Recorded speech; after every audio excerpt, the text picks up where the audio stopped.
Hello students, welcome to Magnet Brains. This is Tazmin Pathan, your science educator for class 9th and for class 10. तो जैसे कि मैंने आपको अभी बताया बेटा कि मैं आप लोगों को पढ़ा रही हूँ क्लास 9 और क्लास 10 की साइंस वो भी फुल कंप्लीट डिटेल्ड कोर्स के साथ, जिसमें आपको मिल रहे हैं बेटा डेली प्रैक्टिस पेपर्स। स्टूडेंट्स, अगर आप लोग सीबीएसई बोर्ड से आते हैं, हम आपको केजी से लेके क्लास 12 तक की free of cost classes provide कराते हैं। और अगर आप लोग स्टेट बोर्ड से आते हैं, जैसे कि MP board, UP board, Bihar board, Delhi board and Rajasthan board, तो बेटा हम लोग आपको प्रोवाइड कराते हैं 6 से लेके क्लास 12 तक की फ्री ऑफ कॉस्ट क्लासेस।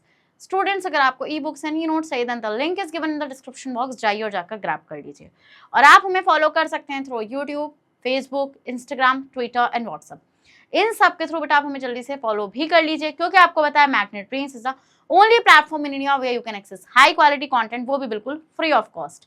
सो भाई विदाउट एनी फर्दर डिले शुरू करते हैं आज का हमारा अमेजिंग साथ धमाकेदार सेशन, जिसके अंदर बेटा हम लोग डिस्कस करने जा रहे हैं कि आपका कैरेक्टरिस्टिक ऑफ साउंड। क्या डिस्कस करेंगे बेटा? कैरेक्टरिस्टिक ऑफ साउंड को आज हम लोग इस सेशन में डिस्कस करेंगे। तो आइए बेटा शुरू करते हैं। This is the last and but not the least, ठीक है, this is the last but not the least session of this chapter. चलिए आइए शुरू करते हैं।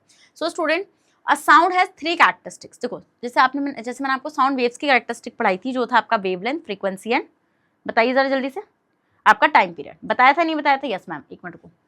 सो साउंड की 3 फ्रीक्वेंसी होती है बेटा, लाउडनेस, पिच, क्वालिटी, जिसको हम टिम्बर बोलते हैं, ठीक है। क्या आपका लाउडनेस, पिच और आपकी क्वालिटी, ठीक है, ये आपकी 3 क्या होती है बेटा? ये 3 आपकी साउंड की कैरेक्टरिस्टिक्स होती हैं। तो चलिए आइए देखते हैं बेटा एक करके इनको। So in other words, sound are recognized by 3 characteristics: loudness, pitch and quality.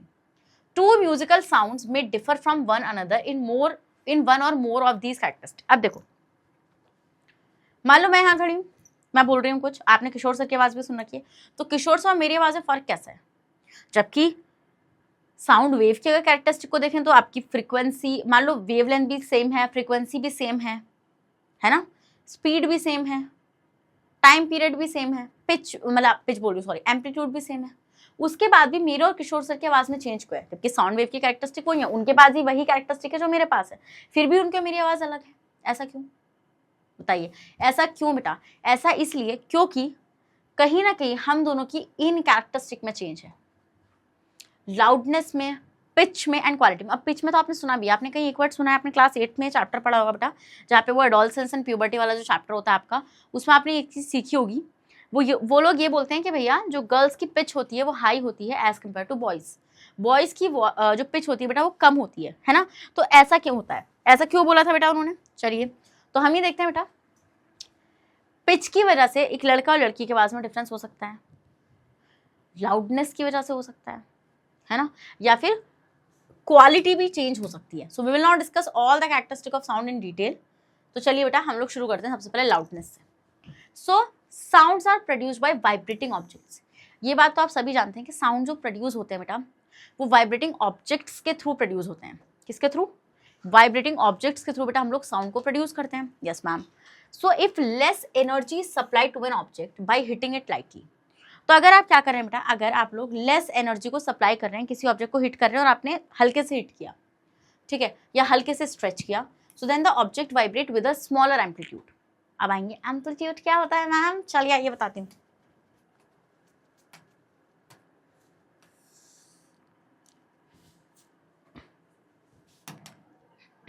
अब देखो, तो यहां पर देखो बेटा, यहां से ये आपकी साउंड वेव्स प्रोड्यूस हुई या नहीं हुई? Yes ma'am. So this is the, ये आपकी ये कंप्लीट, ये आपकी यहां से लेकर यहां तक एक कंप्लीट क्या है बेटा? वेव है। यस मैम, यहाँ से लेकर यहाँ तक आपकी एक कंप्लीट वेव है। तो यहाँ से लेकर यहाँ तक जो आपकी इसकी लेंथ हो जाएगी उसको हम लोग बोलेंगे wavelength. Length of a complete wave is called wavelength, which is amplitude, वो सॉरी जो होता है लैम्डा। अब आते हैं एम्पलीट्यूड क्या होता है। एम्पलीट्यूड आपके दिमाग में आ रहा होगा बेटा, एम्पलीट्यूड क्या होता है? Size of this wave, this is the sound wave, इस साउंड वेव का जो साइज है बेटा वो होता है एम्पलीट्यूड। ये सारा आपका एम्पलीट्यूड है। This is what, this is amplitude. क्या हो जाएगा बेटा आपका, ये आपका हो जाएगा एम्पलीट्यूड। इसका मतलब कि मैम लाउडनेस कहीं ना कहीं एम्पलीट्यूड से रिलेट कर रहा है। क्या मैं ये बोलना चाह रही हूँ, ये आपके दिमाग में बात आ रही होगी ना कि मैम आप शायद ये बोलना चाहती हैं कि लाउडनेस कहीं ना कहीं एम्पलीट्यूड से कनेक्ट खा रहा है, यही लग रहा है ना आपको? यस मैम, ये चीज़ हमें लग रही है। सो स्टूडेंट, हम ये देखते हैं आपका कि ऑन द अदर हैंड, और इसकी वजह से जब बेटा आपका ऑब्जेक्ट जो है जब वो आपका कम वाइब्रेट हो रहा है तो आप देखेंगे बेटा कि साउंड वेव्स, यार सिंपल सी बात है, देखो साउंड वेव बेसिकली, साउंड एक एनर्जी है। जो वेव कैसे बनी, जो पार्टिकल्स हैं बेटा उनके वाइब्रेशन होने से बनी। अब आपने ऑब्जेक्ट को लाइटली हिट किया तो हमने क्या देखा बेटा, ये जो आपकी वेव बन रही है ये इतनी बड़ी नहीं बनेगी, ये वेव आपकी हद से बनेगी इतनी, मान लो इतनी बनी, तो ये एम्पलीट्यूड तो कम हो गया ना। एम्पलीट्यूड कम हो गया जब आपने ऑब्जेक्ट को हल्के से हिट किया, क्योंकि वो हल्के से वाइब्रेट करी और एम्पलीट्यूड हो गया कम। ठीक है, यस मैम। चलो, so student, on the other hand if a more energy is supplied to an object by hitting it more strongly. अब मान लो आप किसी ऑब्जेक्ट को काफ़ी तेज़ी से काफ़ी स्ट्रांगली हिट कर रहे हो या स्ट्रेच कर रहे हो, then the object will vibrate with a greater amplitude. तो जो आपका ऑब्जेक्ट है बेटा वो वाइब्रेट करेगा ग्रेटर एम्पलीट्यूड के साथ and produce a louder sound. और वो क्या करेगा बेटा, वो लाउडर साउंड को प्रोड्यूस करेगा। यार देखो सिंपल सी बात है, जब आप लार्ज एनर्जी से हिट करोगे या फिर आप ग्रेट एनर्जी से हिट करोगे तो पॉइंट क्या होगा वहाँ पे, पॉइंट ये होगा बेटा कि वहाँ पर आपकी साउंड वेव का साइज जो है वो बढ़ जाएगा, और साइज बढ़ेगा तो एम्पलीट्यूड बढ़ जाएगा, क्योंकि एम्पलीट्यूड वही तो है। एम्पलीट्यूड क्या है, वेवलेंथ का मतलब वेव का साइज है ना। Yes ma'am. So the loudness of sound is a measure of the sound energy reaching the year per second. तो जो लाउडनेस होती है बेटा, लाउडनेस क्या है, वो बेसिकली मेजर है कि आप कितनी, मतलब बेसिकली कि आपकी कानों तक कितनी साउंड एनर्जी आ रही है ना। Okay ma'am. Greater the per second, greater the sound energy reaching our ear per second, louder the sound will appear to be. हमें लिखते हैं बेटा जितनी ज़्यादा, क्या, जितनी ज़्यादा साउंड एनर्जी आपकी पर सेकेंड आपके ईयर तक आएगी उतना ही साउंड आपको ज़्यादा से ज़्यादा सुनाई आएगा। आएगा नहीं आएगा? यस मैम आएगा, हम लोग को वो सुनाई। तो हम ये देखते हैं बेटा आपका, जैसे आपको देखो, आप ये वाला डायग्राम भी देख रहे हो यहाँ पे, ये मैं आपकी फिगर्स भी लेकर आई हूँ। तो देखो आप फिगर ए को देखते हैं आप सबसे पहले। तो फिगर ए में अगर मैं बात करूँ बेटा, तो ये जो आपका ये वाइब्रेटिंग स्ट्रिंग है बेटा, दिस इज वाइब्रेटिंग स्ट्रिंग जो वाइब्रेट करेगा। ये आप क्या, ये आपका स्ट्रिंग था नॉर्मली, अब आपने इसको ऐसे ऐसे हिट किया। देखो यार सबसे सिंपल चीज़ है, जब आप इसको स्ट्रिंग को ऐसे भी टच करोगे तो आप अगर हल्के से टच कर रहे हो ऐसे तो ये हल्का सा वाइब्रेट करेगा, जिसकी वजह से एम्पलीट्यूड क्या हो जाएगा बेटा, कम हो जाएगा। तो एम्पलीट्यूड क्या है ये। अब हम लोग देखो वो साउंड को तो देख नहीं पा रहे हैं यहाँ पे। अब आप देखो मैं क्या बोलना चाह रही हूँ, मैं ये बोलना चाह रही हूँ बेटा कि आपका यहाँ पर ये आपने स्ट्रिंग होल्ड कर रखे थे, ये दिस इज द स्ट्रिंग जो अभी बना रही हूँ मैं, ठीक है। This is the string here which is at a normal position, this is the string here. तो हमने देखा बेटा जब आपने इसको ऐसे टच किया तो ये आपका ऐसे ऊपर नीचे जाएगा। तो यहाँ पे मान लो आपने जब इसको टच किया तो बेटा आप ऐसे करो तो साउंड यहाँ से प्रोड्यूस होगा। तो बेसिकली बेटा ये आपकी जो स्ट्रिंग है ये इतना ऊपर जा रहा है, तो this is the amplitude here. अब आपने क्या करा, आपने इसको कम फोर्स से टच किया था। अब आपने नेक्स्ट टाइम में क्या किया बेटा, नेक्स्ट टाइम में आपने ये किया यहाँ पे, ये आपके पास स्ट्रिंग था, मतलब अभी नहीं था, अभी आएगा, ये स्ट्रिंग था। अब आपने इसको ग्रेटर फोर्स से किया तो आप देखेंगे बेटा आपका ये इतना ऊपर चला गया, इतना ऊपर नीचे आ गया, तो बोला आपका एम्पलीट्यूड बढ़ गया। तो अगर आपका एम्पलीट्यूड बढ़ गया तो बेटा आपकी इस केस में लाउडनेस कम हो जाएगी। अरे ज़्यादा क्यों बना रही हूँ। और इस वाले केस में बेटा आपकी लाउडनेस बढ़ जाएगी, क्योंकि यहाँ पे एम्पलीट्यूड ज़्यादा है। तो इसका मतलब क्या मैं ये कहना चाह रही हूँ कि मैम एम्पलीट्यूड जो है कहीं ना कहीं लाउडनेस पर डिपेंड कर रहा है। Yes, I am saying this, मैं यही बोलना चाह रही हूँ। पहले आप इतने का स्क्रीनशॉट लो। तो हम ये देखते हैं बेटा आपका यहाँ पे, देखो आप यहाँ पे, ठीक है। तो यहाँ पे लार्ज एम्पलीट्यूड है, वहाँ पे लेस एम्पलीट्यूड है। तो यहाँ पे सारा खेल है बेटा कि आप कितनी एनर्जी से, मतलब कितनी साउंड एनर्जी को प्रोड्यूस कर रहे हो। कम साउंड एनर्जी तो कम एम्पलीट्यूड, ज़्यादा साउंड एनर्जी तो ज़्यादा amplitude. So the loudness of a sound depend on the amplitude of a sound waves, सबसे इंपॉर्टेंट चीज़, and this has to be highlighted.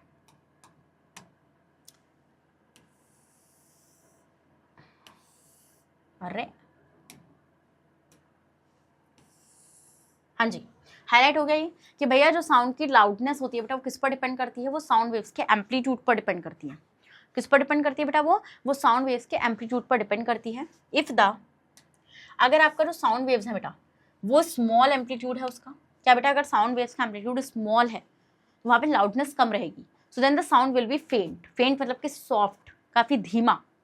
On the other hand if the sound wave have a large amplitude then the sound will be loud. अभी जैसे मैं आपसे बात कर रही हूँ, मैं नॉर्मली आपसे बात करूँ, मेरा एम्पलीट्यूड नहीं बढ़ा, अभी मैं बोलूँ अभी मेरा एम्पलीट्यूड बढ़ रहा है, तो अभी मेरा एम्पलीट्यूड बढ़ रहा है क्योंकि मैंने लाउड बोला, मतलब कि मैंने एम्पलीट्यूड बढ़ाया, अपनी एनर्जी मतलब कि साउंड एनर्जी ज़्यादा प्रोड्यूस हुई, जिससे साउंड वेव ज़्यादा तगड़ी बनी और ज़्यादा एम्पलीट्यूड बना, है ना। Yes ma'am. सो फिगर ए जो है बेटा यहाँ पे आपको देखो, यहाँ पे ये आपकी यहाँ पे क्या है बेटा, देखो ये वेव है, ये चीज़ मैंने आपको शुरू में बता दी थी। तो यहाँ पर बेटा आप देख रहे हो एम्पलीट्यूड कम बन रहा है, तो यहाँ पे स्मॉल एम्पलीट्यूड है तो यहाँ पे फेंट साउंड रहेगा, बट यहाँ पे आपका लार्ज एम्पलीट्यूड है बेटा, तो यहाँ पे आपका लाउड साउंड रहेगा, ठीक है। So figure A shows sound wave of a small amplitude, so this sound will be faint sound. On the other hand shows a sound wave of a large amplitude, so the sound will be quite loud, and in fact the greater the amplitude of a sound wave, louder the sound will be। ठीक है, हम ही देखते हैं बेटा, जितना ज़्यादा amplitude होगा उतना ही ज़्यादा साउंड आपका लाउडर होगा, है ना। Yes ma'am. Since the amplitude of a sound wave is equal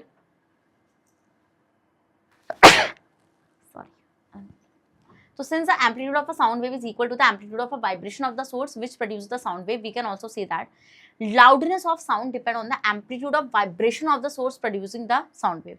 हम ये देखते हैं बेटा, साउंड की जो लाउडनेस होती है वो किस पर डिपेंड करती है, आपकी एम्पलीट्यूड ऑफ वाइब्रेशन पे of the source producing the sound wave, कि भैया साउंड वेव कितना वाइब्रेशन प्रोड्यूस कर रहे हैं। So basically this point will be more clear from the following example. अब हम लोग कुछ बेटा एग्जाम्पल्स को लेंगे, जब हम लोग एक टेबल को लाइटली स्ट्राइक करेंगे, ठीक है, क्योंकि हम वहाँ पे लेस एनर्जी का सप्लाई दे रहे हैं। तो आपके पास एक टेबल है बेटा, तो टेबल टॉप जो है बेटा, जब आपने उसको कम एनर्जी से हिट किया या स्ट्राइक किया with a small amplitude has a faint sound, तो आपको कम साउंड, मतलब कि आपको एक बहुत ही धीमा साउंड प्रोड्यूस होगा वहाँ पे। If our we hit the table hard, अगर हम लोग टेबल को हार्डली हिट करेंगे बेटा तो ज़्यादा साउंड प्रोड्यूस होगा यार। So due to greater energy supply, क्योंकि आपने यहाँ पे एनर्जी को ज़्यादा सप्लाई किया, पट्ट तरीके से एकदम से मारा आपने।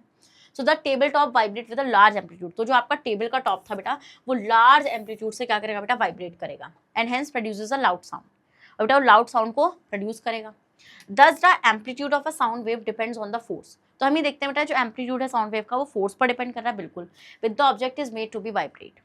मतलब कि बेटा अगर आप ग्रेटर फोर्स, क्या, अगर आप ग्रेटर फोर्स को यहाँ पर अप्लाई करोगे तब हम उस केस में क्या देखेंगे बेटा, आपका कि आपका ज़्यादा से ज़्यादा एम्पलीट्यूड वहाँ पे क्या होने वाला है बेटू, प्रोड्यूस होने वाला है। सो the loudness of sound is measured in decibel, जिसको हम डीबी लिखते हैं, ठीक है बेटा। तो हम ये देखते हैं बेटा, ये आपका डेसिबल है, ठीक है, तो which is written as dB. The softest sound which human ear can hear is said to have a loudness of 0 dB। हम लोग बेटा 0 डेसिबल का साउंड हम लोग हमारे कान सुन सकते हैं आराम से।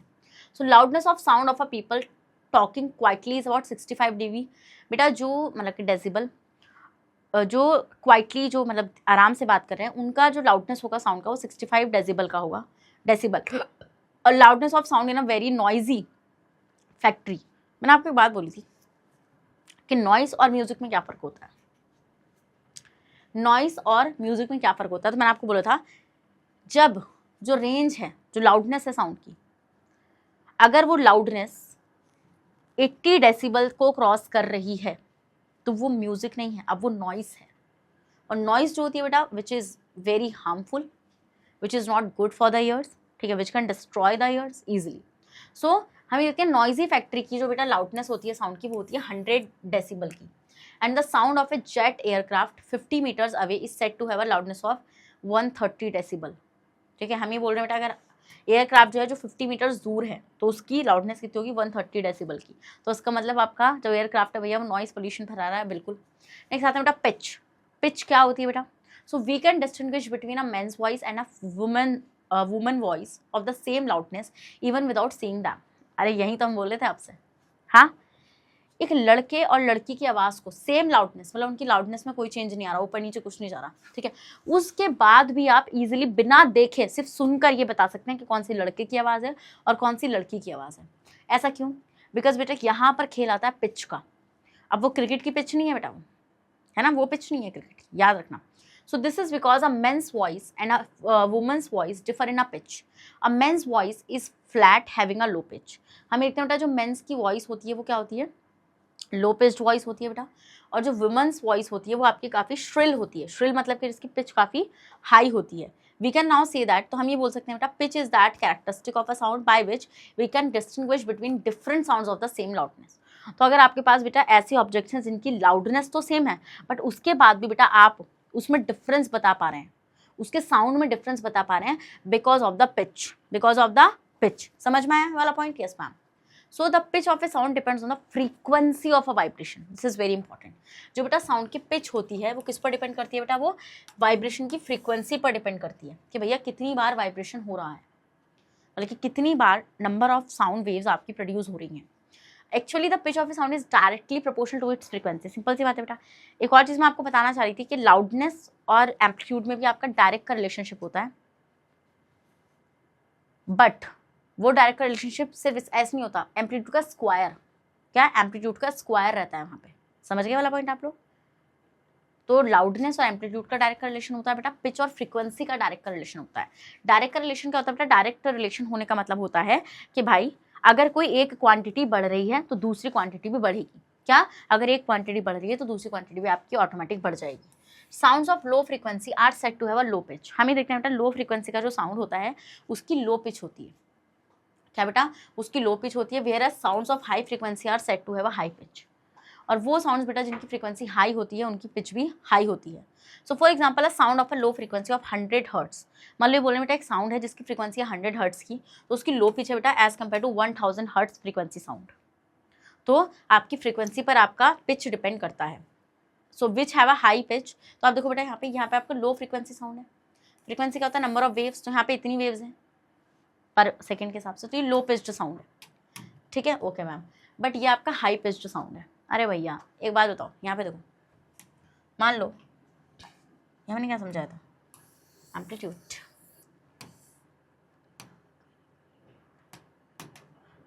देखो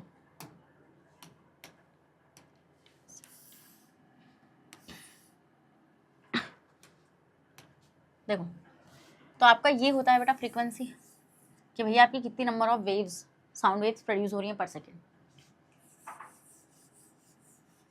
फ्रीक्वेंसी कहाँ पे ज़्यादा है? फ्रीक्वेंसी बेटा आपकी यहाँ पर ज़्यादा है, आपकी यहाँ पर ज़्यादा है बेटा, और फ्रीक्वेंसी आपकी यहाँ पर कम है। तो अगर आपकी फ्रीक्वेंसी यहाँ पर कम है तो बेटा फ्रीक्वेंसी किस पर, फ्रीक्वेंसी और पिच का डायरेक्ट रिलेशनशिप है। तो इस वॉइस की है, जिसकी भी वॉइस है, इसकी पिच भी कम रहेगी, इसकी पिच भी कम रहेगी और बेटा इसकी पिच भी आपकी ज़्यादा रहेगी। क्या बेटा? इसकी पिच भी आपकी ज़्यादा रहेगी। समझ में आ गया था पॉइंट आप लोगों को? स्क्रीनशॉट लो। तो आपको फ्रीक्वेंसी एंड पिच का डायरेक्ट रिलेशनशिप तो अच्छे समझ में आ रहा है ना, जैसे मैंने आपको लाउडनेस और एम्पलीट्यूड का समझाया था। सो देखो बेटा यहाँ पे आपका on the other hand the sound wave shown in a figure B, ये जो फिगर बी में दिखा रखा है बेटा हैज़ अ हाई फ्रीक्वेंसी, इसकी फ्रीक्वेंसी बेटा हाई है तो इसकी पिच भी हाई होगी। In fact greater the frequency of a sound the higher will be its pitch. हम ये बोल सकते हैं बेटा जितनी ज़्यादा फ्रीक्वेंसी होगी उतनी ही ज़्यादा पिच होगी, है ना। So please note that both the sound waves shown above have the same amplitude and hence they have the same loudness. हम ये देखना बेटा कि दोनों का एम्पलीट्यूड सेम है, उसका भी और इसका भी, इसका भी, अरे दोनों का एम्पलीट्यूड सेम है बेटा, देखो आप चाहे, ठीक है एम्पलीट्यूड सेम है बट उसके बाद बेटा पिच अलग है, क्योंकि पिच डिपेंड करती है बेटा किस पर, फ्रीक्वेंसी पर, क्योंकि यहाँ पे फ्रीक्वेंसी चेंज हो रही है। तो यहाँ पे अगर बेटा एम्पलीट्यूड सेम है दोनों का, तो यहाँ पे क्या होगा बेटा, दोनों ही पीपल्स का आपका क्या सेम हो जाएगा बेटा, लाउडनेस सेम हो जाएगा, क्योंकि एम्पलीट्यूड सेम है आपका। Yes ma'am. So, since the frequency of a sound wave is equal to the frequency of a vibration from the source which produces the sound wave, faster the vibration of the sound producing source, the higher the frequency and the higher the pitch. Simple सी बात है बेटा, जितना ज़्यादा vibration होगा उतना ही ज़्यादा बेटा क्या होगा वहाँ पे, उतना ही ज़्यादा मतलब कि उसकी frequency आएगी और उतनी ही ज़्यादा उसकी pitch रहेगी। So point will be become more clear from the following experiment. Experiment करते हैं बेटा, तो क्या करना है, we put a bicycle on this stand so that its rear wheel it's free to rotate. ठीक है, हमें उसकी साइकिल को, मतलब एक साइकिल को स्टैंड पर लगा देना है जिससे उसका जो पीछे वाला पहिया है ना वो फ्रीली रोटेट कर सके। We rotate the bicycle wheel by using pedals, pedals की हेल्प से आपको उसको रोटेट करना है उस व्हील को, एंड टचेस स्पोक्स, और उसके स्पोक्स को टच करना है with the edge of a cardboard.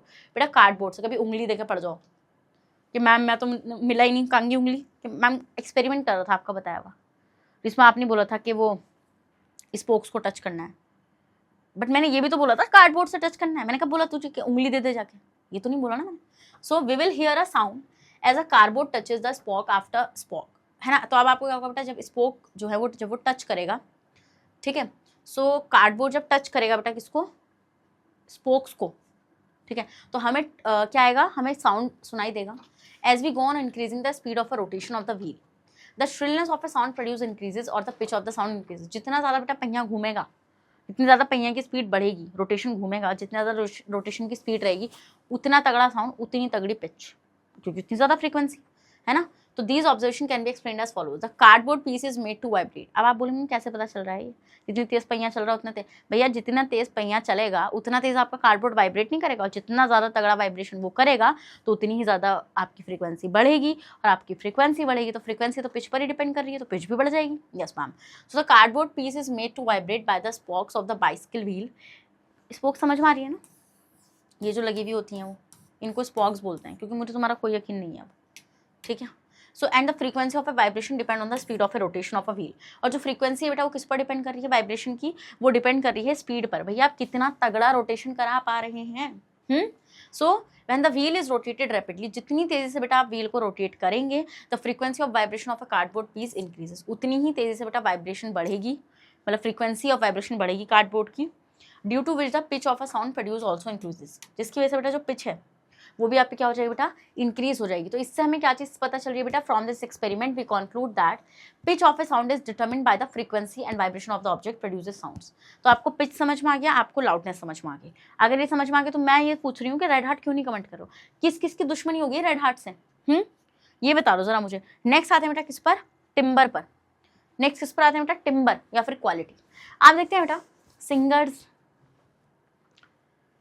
की आवाज़ कितनी सुरीली होती है। कुछ लोग की आवाज़ बहुत सुरीली होती है, कुछ लोग की आवाज़ बिल्कुल, क्या मैं बोलूँ, तो मुझे नहीं पता कि आप मेरे पे भी टारगेट कर सकते हैं इस चीज़ का। आई नो कि मेरी आवाज़ हो गई है पढ़ाते पढ़ाते, इतना बोलती हूँ यार मैं, तो अब क्या ही कर सकते हैं, फट भी गई है तो क्या ही कर सकते हैं, है ना। सो क्वालिटी और टिम्बर में देखते हैं बेटा क्या फ़र्क होता है। तो आप सोचेंगे मैम क्वालिटी और टिम्बर में क्या चीज़ हो सकती है। आपने हमें एम्पलीट्यूड भी पढ़ा दिया, साउंड वेव्स भी पढ़ा दी कि भैया नंबर ज़्यादा कम होगा तो पिच से वो रिलेट कर सकती है। अब क्या हो सकता है बेटा, साउंड वेव का स्ट्रक्चर ही बिगाड़ेंगे आप, है ना। चलो और देखते हैं। So we can distinguish between sounds produce by a flute और violin even without seeing these instruments.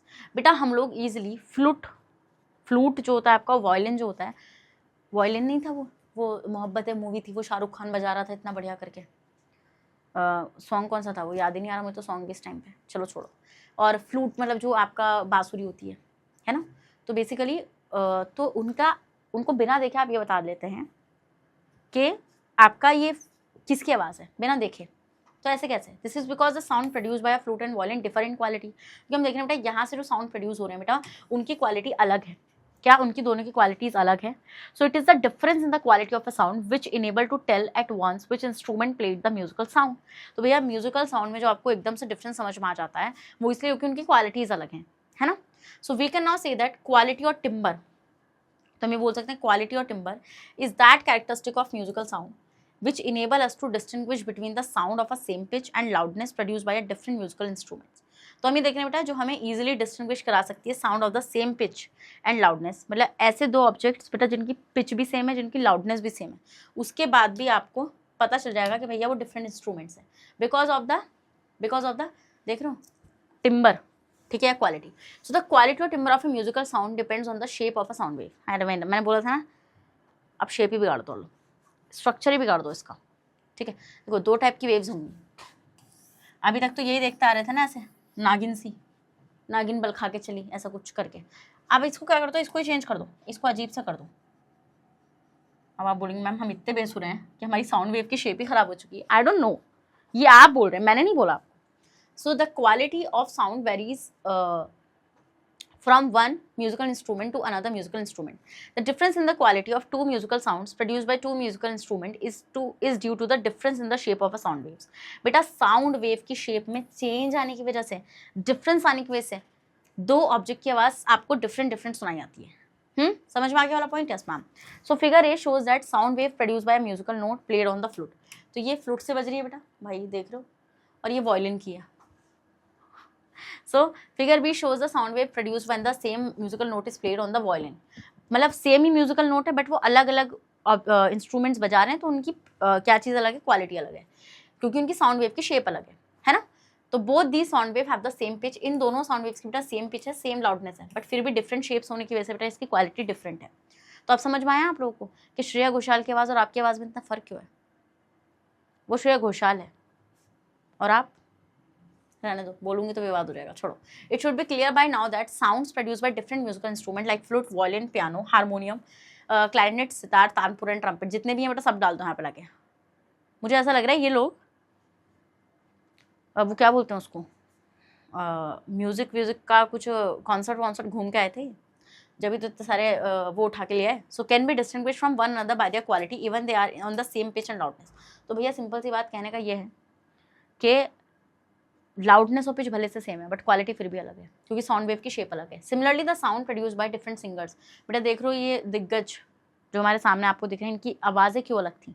क्योंकि इनका टिम्बर अलग है, क्योंकि इनकी साउंड क्वालिटी अलग है। जैसे मोहम्मद रफ़ी साहब की, किशोर साहब की, कुमार सानू साहब की, उदित नारायण साहब की, दालेर मेहंदी जी की, लता मंगेशकर जी की, आशा भोसले, ये सारे यहाँ पर आपको दे रखे हैं, ठीक है। यहाँ पर चीज़ें बेटा क्या है, बस इनकी क्वालिटी अलग है बिकॉज साउंड वेव की शेप अलग है। So we can even recognise a person from his voice on the basis of the unique quality और टिम्बर ऑफ हिज वॉइस। तो मेरी वॉइस किसी और पर्सन से अलग है बिकॉज मेरा टिम्बर अलग है लोगों से। So musical sound have a complex waveform because they consist of a fundamental frequency mixed with the different higher frequencies. So we can also see that quality of a musical sound depends on the mixture of frequencies present on it. और बेटा कुछ ये आपकी frequencies पर भी depend करता है। Simple से याद रखना भाई, साउंड वेव की शेप ही बिगाड़नी है आपको। टिम्बर में पिच फ्रीक्वेंसी पर डिपेंड करता है और लाउडनेस एम्पलीट्यूड पर डिपेंड करती है, एम्पलीट्यूड के स्क्वायर पे। This all about for this amazing and wonderful session of class 9 student and chapter यहाँ पे हो जाता है खत्म। यस, तो कॉन्ग्रेचुलेशंस, अपने लिए ऐसे मतलब लाइक अपने आप को ऐसे थपथपा तो लो, क्या आज फिजिक्स भी खत्म कर दिए? हाँ, मैं बोलूँगी मैम अभी तो क्वेश्चन से बच रहे हैं। हाँ भाई बच रहे हैं क्वेश्चन से, बट फिजिक्स तो खत्म ही हो गई है ना। So student, this is all about for this amazing and wonderful session. आपको पता है बेटा कि we are India's number 1 100% free online education platform. यार आज फिजिक्स नहीं खत्म हुई, आज साइंस ही खत्म हो गई है। यस, तो हम लोगों ने साइंस पूरी तरीके से खत्म कर लिया बेटा। आज आपकी साइंस खत्म हो गई है। देन कुछ क्वेश्चन वाले पार्ट्स आएंगे, CCR आएगा, खत्म। हाँ, फिर उसके बाद और प्लानिंग्स हैं बट मैं लेकर आऊँगी बहुत जल्द आप लोगों के लिए। अगर बेटा आपको, अगर आप लोग CBSE बोर्ड से आते हैं, हम आपको KG से लेकर क्लास 12 तक की free of cost classes provide कराते हैं। अगर आप लोग Delhi board, Bihar board, UP board, MP board, Rajasthan board, इन बोर्ड से आते हैं बेटा, तो हम आपको प्रोवाइड कराते हैं 6 से लेकर क्लास 12 तक की free of cost classes. Students, अगर आपको e books and e notes चाहिए then the link is given in the description box, जाओ और जाकर ग्रैब कर लो। और आप हमें फॉलो कर सकते हो through YouTube, Facebook, Instagram, Twitter and WhatsApp. और बेटा चैनल की ताज़ा खबरें मिलेंगी कम्युनिटी पोस्ट पर। अब मिलती हूँ नेक्स्ट सेशन में, जहाँ पर शुरू करेंगे NCERT का प्रहार, है ना। NCERT को देखेंगे बेटा, NCERT के इंटेक्स क्वेश्चन को सॉल्व करेंगे, ऐसे करके 1 बाय 1 चलते रहेंगे। तो अपना ख्याल रखिएगा और बने रहेगा बेटा मेरे साथ मैग्नेट ब्रेन्स पर। Thank you so much.